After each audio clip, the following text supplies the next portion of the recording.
siya dyan guys. Napaka-sponty. Uy, magbablog ako.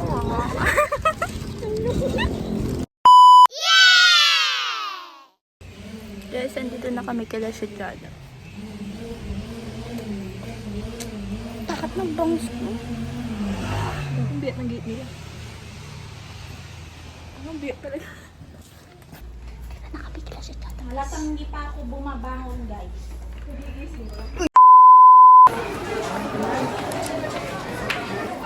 Sila nagka-picture na naman. Hi guys. So, naghanap si Fiona. Guys, yung bumibili, guys, hindi maintindihan yung trick niya. Wala nang bibili nga po. Sabi ko gusto ng color Ito, pink. Fiona. Board.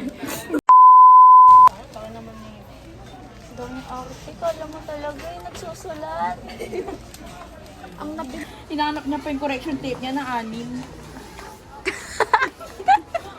Para makatipid. Yung gusto niya yung wala. Wala ito, pang-anim ay pang-apat na ano daliri. Paano to? Ano, ballpen ko? Pang-apat na daliri. Donkey, ayaw mo ng donkey. Meron. Ito, oh, pang-apat na daliri.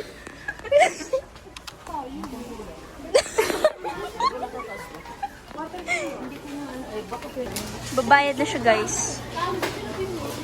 Daming bilihin. Napakagastos mo na.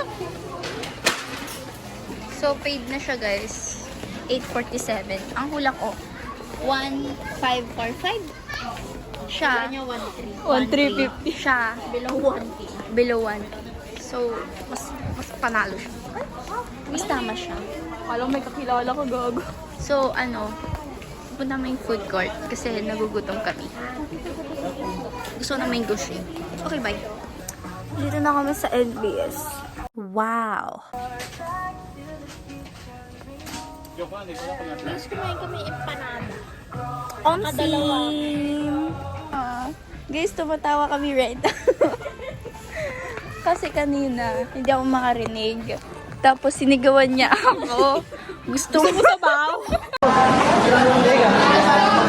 Ba't may mga sabaw kayo, ha? Nasaan ang sabaw?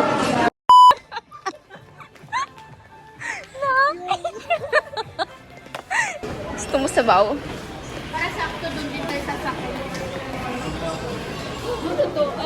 Uy, mahilig yung kapatid ko dito.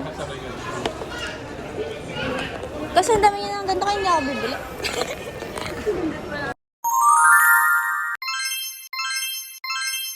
Gusto mo sabaw?